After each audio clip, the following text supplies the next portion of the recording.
Hi guys, this is Ma'am Yao, back again with another mini vlog. Ito na nga, bali pumunta nga kami dito sa tindahan ni Ate Duday dahil meron nga siyang napakasarap na siomay na tinitinda dito. Kung ikaw ay nagagawi lang naman dito sa aming barangay, bakit hindi mo subukan ang siomay ni Ate Duday? Alas 2 ng hapon hanggang alas 7 nga siya ng gabi dito, kaya naman ano fa, madyan na igdita namitan mo na ini. Mahilig talaga kami ni Don Makmak sa siomay, kaya naman kapag lang kakakita nga kami nito ay talaga lang hindi namin napipigilan ang aming sarili na hindi bumili nito. Bukod sa siomay ay meron na rin nga pala siya dito tinitindang palamig. Ay din talaga ang isa sa mga nabibigay ng kasiyahan sa akin, lalo na't kapag masarap ito. Saan ba matatagpuan ang pwesto ni Ate Duday? Dito lang po yan malapit sa simbahan ng INC or katabi lang po yan ng tindahan ni Madam Eden. At kung alam niyo rin ang Kalagbangan Hardware ay malapit lang po yung tindahan niya dito. Fast forward ng mga uwi na nga kami dito sa bahay, meron yung 3 parcel na nag-aantay sa akin at samahan niyo akong i-unbox ito. Eto nga pala yung nagtitrending na flexible rubber coating. For the second parcel, ito naman nga yung gagamitin natin na pang door bottom seal cap. Tapos yung last ay gagamitin ko naman nga to sa school, kaya naman samahan niyo akong gamitin na itong door bottom seal cap. Ang sizes ang available, merong big and small, pero yung chinek-out ko ay big nga dahil ito ay 1 meter na ang kapal niya nga ay 43 millimeters. Kaya naman agad ko na nga rin yan ipapakabit dito kay Don Makmak, pero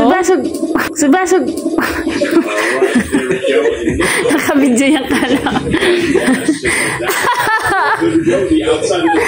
Sige na, oh. Yan.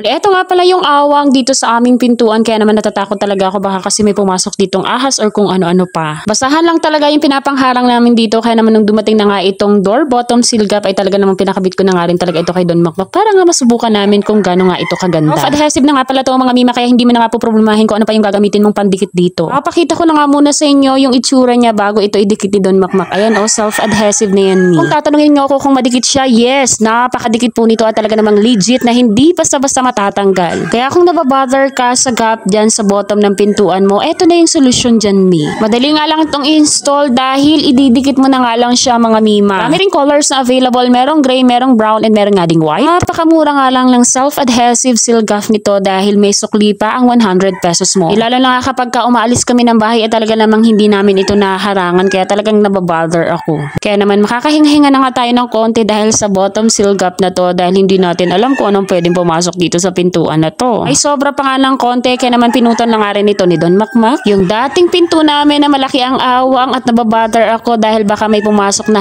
ahas or kung ano-ano. Eto na nga yung itsura niya pagkatapos naming malagyan nitong door bottom seal gap self-adhesive. O alam mo na, kung gusto mo nga rin ito, ilalagay ko yung link sa comment section, then click the yellow basket.